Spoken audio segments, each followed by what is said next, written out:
Es especialista en medicina interna y neurología.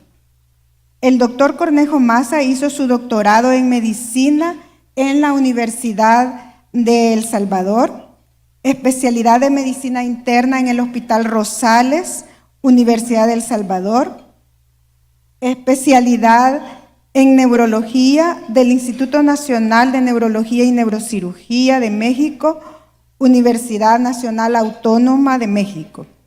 Fellow en cuidados intensivos neurológicos de la Universidad Thomas Jefferson, Filadelfia, Estados Unidos. Miembro de la Academia Americana de Neurología.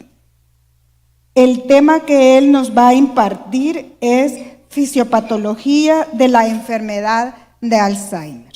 Demos la bienvenida al doctor Cornejo Massa, una persona a la que admiro y respeto mucho.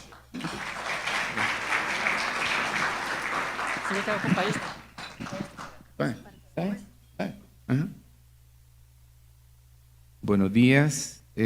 Vamos a comenzar la plática sobre fisiopatología de enfermedad de Alzheimer. Voy a tratar de ser como conciso, que es una cuestión muy complicada, pero que he tratado yo de hacerlo pues lo más práctica posible. La demencia se ha considerado como un término sombría que incluye dentro de ellas, dentro de las alteraciones cognitivas, precisamente a la enfermedad de Alzheimer, que es una de las principales causas de demencia. Esta enfermedad definitivamente ha llegado a ser una de los problemas más caros, más cargantes y más letales en nuestro siglo, en todo sentido. Desde el 2016 a la fecha, han habido importantes desarrollos en el entendimiento de la patología subyacente a la enfermedad, múltiples genes causantes, protectores, y además se han identificado recientemente biomarcadores en sangre, en imagen, que ya estaban previamente identificados, y las primeras señales de los efectos positivos en los tratamientos modificadores de la enfermedad, que es una situación importantísima ahora en nuestro tiempo. En cuanto al espectro de la enfermedad, es un espectro muy amplio, desde la enfermedad determinada genéticamente que se presenta en un grupo de pacientes, hasta problemas con variantes de lenguaje, que usualmente es en menores de 70 años, y además la típica variante, que es la amnésica para mayores de 70 años, que es la que usualmente vemos la mayoría pues, de nosotros. Los criterios diagnósticos han avanzado desde lo clínico a lo clínico biológico, desde que Alois Alzheimer en 1906 presentó su trabajo puramente neuropatológico, hasta los abordajes clínicos. En 1984 se lanzaron los primeros criterios clínicos de diagnóstico, basado por medio de un abordaje clínico y biológico desarrollado por un grupo de trabajo internacional, y más recientemente incorporando los biomarcadores para hacer la categorización puramente de enfermedad de Alzheimer biológica. Inicialmente el diagnóstico estaba restringido al estado de demencia. Los pacientes los diagnosticábamos con demencia ya, caracterizados por una sustancial alteración cognitiva progresiva que afecta varios dominios, o problemas neuroconductuales de bastante severidad para causar importante impacto en la vida diaria de los pacientes. Una persona con demencia no será jamás completamente independiente, y entonces esta pérdida de independencia hace la gran diferencia con el deterioro cognitivo leve. Pacientes con deterioro cognitivo leve todavía logran la independencia, y ya el paciente con una demencia empieza a ser dependiente de un cuidador. Jack y colegas identificaron o agruparon los biomarcadores en este marco de trabajo ATN, amiloide, tau fosforilada y tau total. La enfermedad de Alzheimer comenzó a definirse con la presencia de beta-amiloide y tau fosforilada. Esta presencia de beta-amiloide, incluso en ausencia de tau fosforilada o neurodegeneración, se consideró el cambio patológico de Alzheimer. Esa es la consideración principal, la presencia del beta-amiloide. En cuanto a los estadios clínicos de la enfermedad, va desde un rango completamente normal, en el cual logramos identificar la enfermedad con biomarcadores, por ejemplo, hasta estados clínicos como el deterioro cognitivo leve y la demencia, y esto se lleva un periodo aproximadamente de entre 15 y 25 años. Entonces, el marco ATN señala la importancia del beta-amiloide y la tau y la patología tau como características definidas de enfermedad de Alzheimer. Pero lo importante en esto es que la enfermedad de Alzheimer puede ser diagnosticada solo por biomarcadores, por ejemplo, y esto hace que el mismo problema de diferencia entre enfermedad de Alzheimer y demencia. Pueden ver ustedes, por ejemplo, sí, constituye una de las demencias principales, ¿verdad? de las que se presentan, pero es una de ellas. Por eso es que tenemos que hacer un diagnóstico diferencial. Los autores de ATN argumentaron que la demencia tiene múltiples patologías de fondo, pero particularmente la enfermedad vascular, pero la enfermedad de Alzheimer es una de ellas. Entonces se define por la presencia de beta-amiloide y tau, pero reconociendo que hay otras patologías que pueden estar presentes en los pacientes. Entonces, por eso es que este abordaje ATN no ha sido aplicado en la práctica clínica todavía, porque hay mucha categorización hay varias categorías de ATN que no incluyen otras patologías que pueden estar incidiendo en el paciente.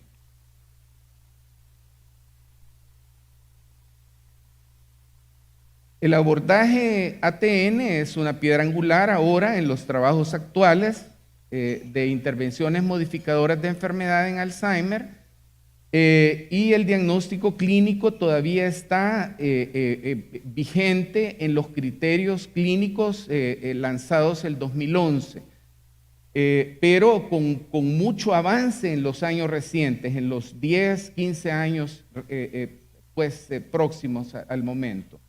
El marco de trabajo sí asegura un diagnóstico mucho antes de alcanzar el estadio de demencia, y esto hace que podamos definir el perfil de riesgo en pacientes con deterioro cognitivo leve. Este es una cosa importantísima, porque ustedes saben que en este momento hay un estudio publicado ahí que es en 2020 publicaron este estudio de comunicación médico-paciente, y los clínicos tienen una gran renuencia, o tenemos una gran renuencia en compartir la información pronóstica, principalmente en los pacientes que tienen deterioro cognitivo leve, que son pacientes que están todavía en un periodo prodrómico, que no han llegado al periodo de demencia. En el 2018 se estableció una prevalencia de demencia mundial alta de 50 millones y que se proyecta triplicarse. Por eso es que se ha convertido realmente en un problema, y ustedes lo ven a diario pues en su consulta. ¿verdad? Se triplica hasta el 2050 y con 2/3 de presencia en los países de ingreso bajo y medio. También la prevalencia se ha establecido que se duplicará en el 2050 en Europa, aunque la incidencia en los países de ingreso alto se ha visto disminuida, se ha visto que está declinando, y precisamente por los esfuerzos en mejorar la salud tanto cerebral como la salud general. Ahí ven ustedes los estadios de la enfermedad de Alzheimer.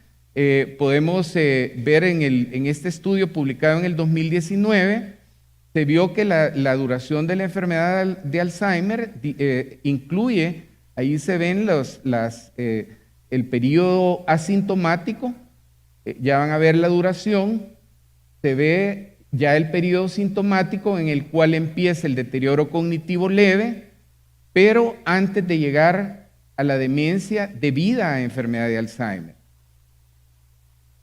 Entonces ahí está, en un paciente de 70 años, se estima una duración total de 20 años aproximadamente, adjudicándole 10 años al estadio preclínico. Imagínense, es muchos años antes de que el paciente tenga un problema clínico. Entonces comienza con un estadio prodrómico, que es por ejemplo, el deterioro cognitivo leve, que dura 4 años, y el estadio ya de demencia, que dura 10 años. Entonces, un primer intento de estimar la prevalencia con base a una definición biológica más que clínica, a la edad de 85 años, se dieron cuenta que el paciente de 85 años tiene, con enfermedad de Alzheimer biológicamente definida, es 3 veces más que el paciente clínicamente definido. Imagínense, o sea, pacientes de 85 años con Alzheimer tienen biológicamente su diagnóstico, aunque clínicamente nosotros no lo logremos identificar. Los factores de riesgo más fuertes en enfermedad de Alzheimer, pues ven la edad arriba de 65 años, se ha descrito pues el alelo ApoE epsilon 4, en mujeres más que los hombres después de los 80, mujeres con una carga de tau más alta, pero tienen una carga similar de beta amiloide, incluyendo siempre los riesgos cardiovasculares que no se quitan, por eso pues es tan importante el manejo, y un estilo de vida no saludable. La Comisión Lancet para la Prevención de la Demencia ha estimado que 12 factores de riesgo modificables cuentan gruesamente el 40% del riesgo mundial para cualquier demencia. Incluso se han identificado, se han sugerido factores de riesgo vascular que no incrementan el riesgo de la patología de enfermedad de Alzheimer. Y eso se ha comprobado en pacientes midiendo biomarcadores en líquido cefalorraquídeo o tomografía por emisión de positrones, pero sí se ha identificado factores de riesgo vascular y estilo de vida que contribuyen a la demencia, pero no necesariamente enfermedad de Alzheimer. La enfermedad de Alzheimer es aproximadamente 60-80% dependiente de factores heredables. Por eso es que se identifican genes de riesgo causantes, como por ejemplo la ApoE epsilon 4, que es la que se ha identificado, que es una explicación, parte sustancial de ello, pero no completamente. Es un riesgo incrementado aproximadamente su presencia de 3 a 4 veces. Y hay otros alelos en los cuales se han asociado al riesgo de enfermedad de Alzheimer, pero con mucho más pequeña contribución. La presencia de estos alelos junto al metabolismo beta-amiloide, la modulación de la respuesta inmune, el colesterol, la alteración de lípidos, endocitosis y factores vasculares participan en el desarrollo del Alzheimer, de la enfermedad de Alzheimer. Pero se han visto también genes protectores, como por ejemplo el ApoE epsilon 2, en el cual se ha identificado un riesgo 2 veces disminuido en los pacientes portadores en relación a los no portadores. Se han también visto algunas mutaciones protectoras, como la que describe la mutación esta protectora islandesa de la proteína precursora de amiloide, que es importante, que da salud cognitiva prolongada, y también se han visto algunos cambios que logran identificar logran dar una protección de salud cognitiva prolongada. Entonces, continuando con los genes protectores, se acuña el término de resiliencia genética, que es la capacidad que tienen los pacientes de escapar de un destino genético ya anunciado. Se han visto, por ejemplo, mutaciones en ciertos genes en los cuales se dan algunos variantes protectoras, por ejemplo, el ApoE3, que ven ahí, que se definió como Christchurch mutation. Es un gen que se descubrió en un paciente que tenía una mutación en presenilina 1 y se libró de tener una enfermedad de Alzheimer temprana, así como te presentaba pues muchos miembros de su familia.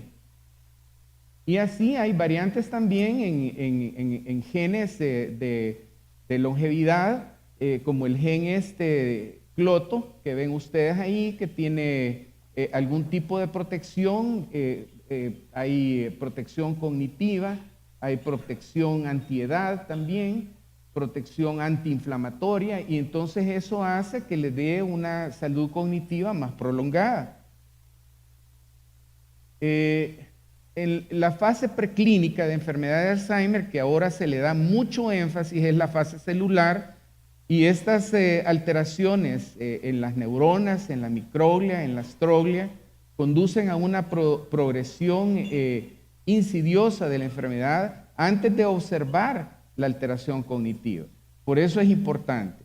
Por eso se da, antes de esto, se da neuroinflamación, alteración vascular, se da envejecimiento, hay disfunción también en el sistema linfático que se ha descrito desde hace unos 10 años para acá, que es el sistema de depuración de la glía que tiene el cerebro y que principalmente se da por las noches, es donde más trabaja el sistema linfático de limpieza, de depuración, y esto pues aunado o paralelo a la acumulación de beta-amiloide es importante en esta fase preclínica o fase celular.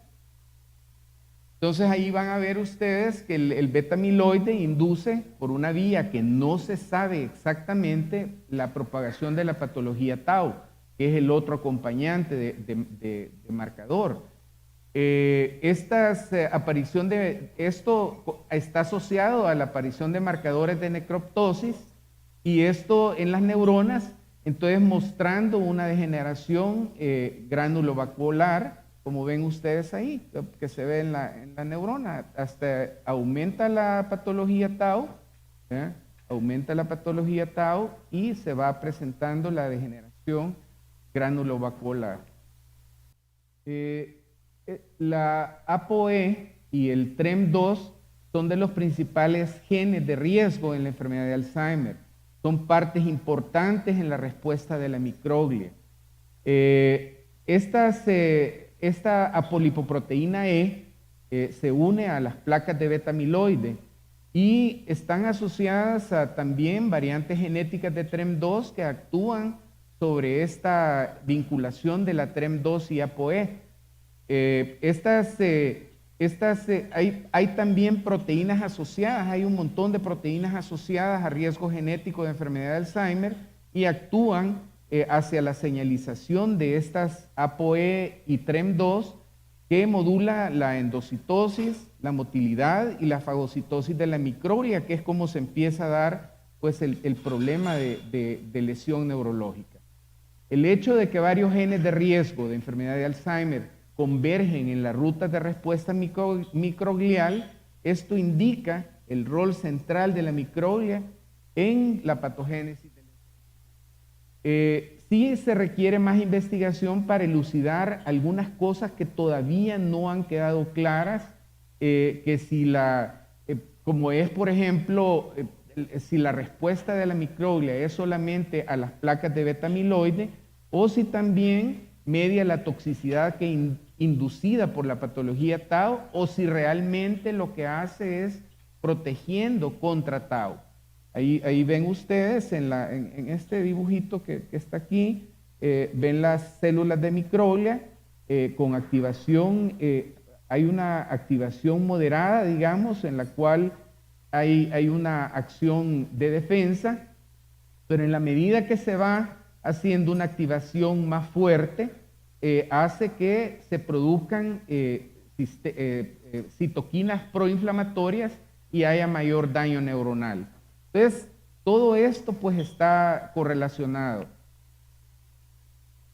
Los efectos contradictorios de la microglia se reflejan en parte por las limitaciones de los modelos que se han investigado en ratones. Entonces, ahora han tratado desde hace un tiempo para acá en utilizar ratones quiméricos, ratón humano, que se parezcan más a los modelos humanos, o utilizando células madre pluripotenciales inducidas para aclarar ciertas observaciones contradictorias que se han visto en la respuesta de la microglia.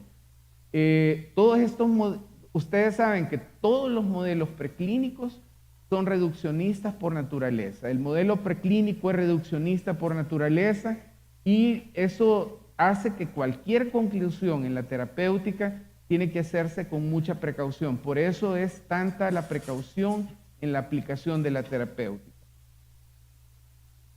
La patología celular ha llegado a ser central, como pueden ver ustedes, en el estudio de Alzheimer.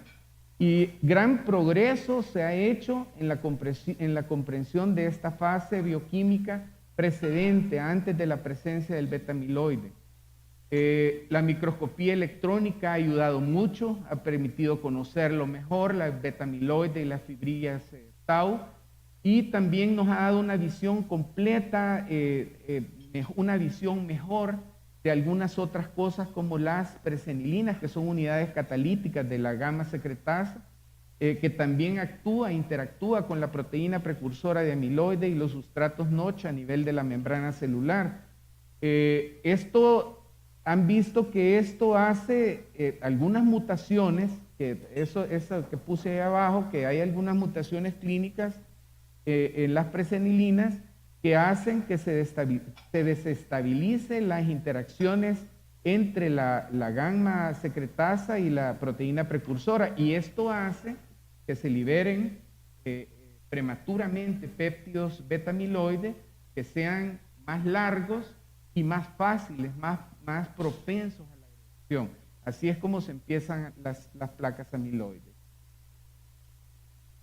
Todas estas perspectivas sostienen el desarrollo de nuevos abordajes terapéuticos para controlar el beta-amiloide en la enfermedad de Alzheimer, pues, que es lo que es la base ahorita de la terapéutica.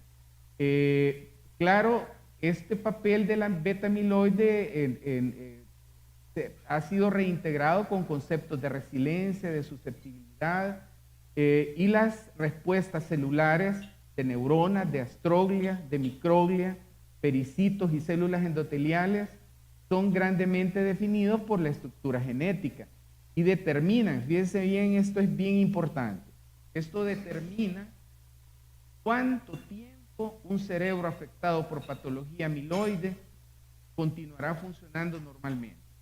Cuando la homeostasis colapsa, entonces se manifiesta clínicamente. Es una situación importantísima. Entonces, además de este centro bioquímico de la patología amiloide y tau, la respuesta de la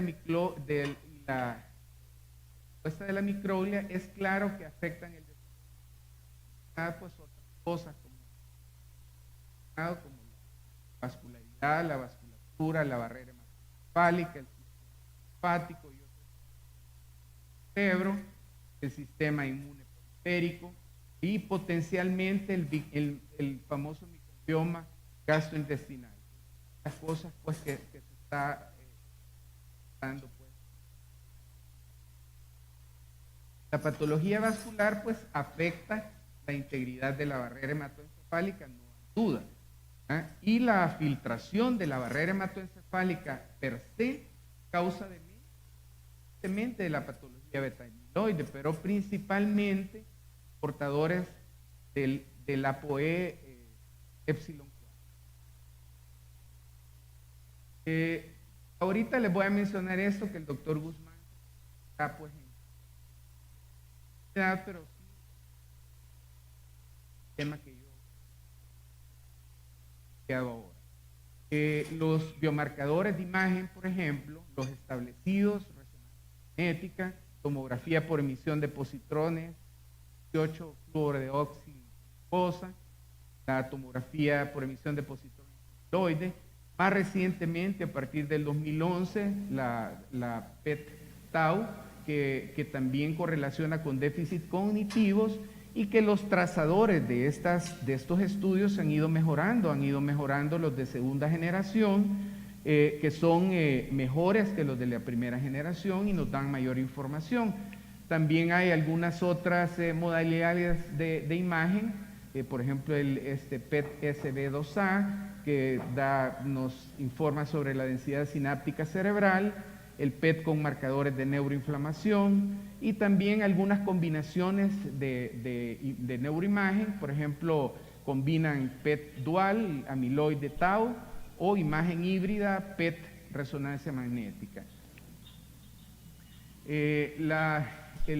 También hay los biomarcadores en fluidos, corporales.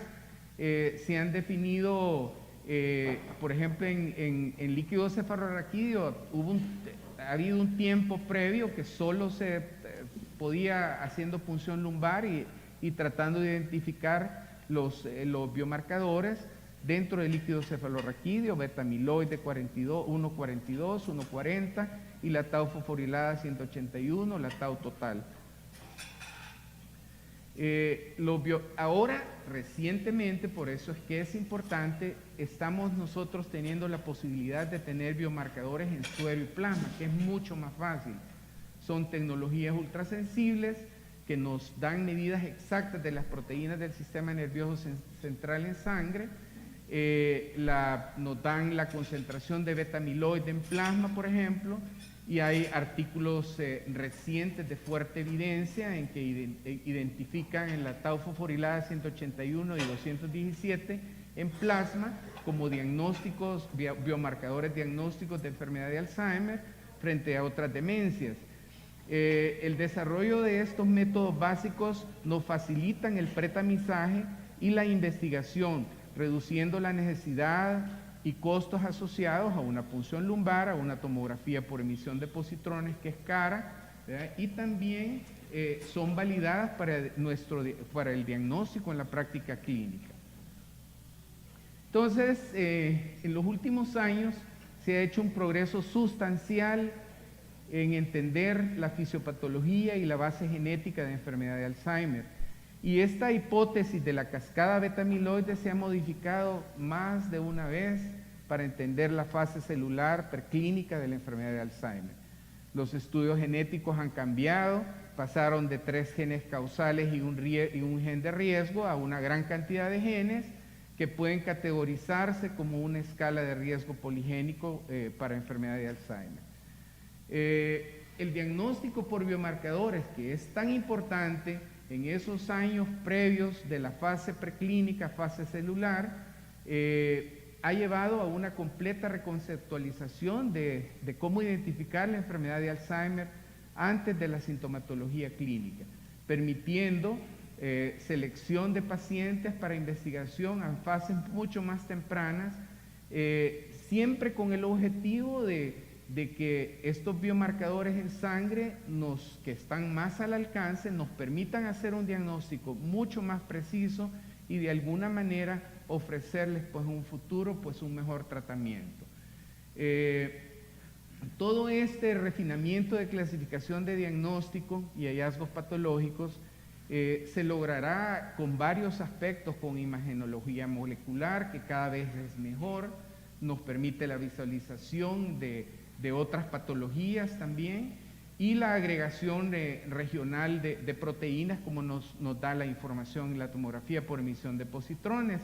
Entonces esto nos da mayor conocimiento en la reducción del riesgo de la enfermedad, prevención primaria y secundaria, y tanto abordajes no farmacológicos como farmacológicos. Realmente esto, pues, como es un problema que se está viendo, que se está cada vez haciendo más frecuente y se va haciendo cada vez más grande, y para todos nosotros, para los que estamos prestando atención en salud, entonces es importantísimo pues precisar el diagnóstico.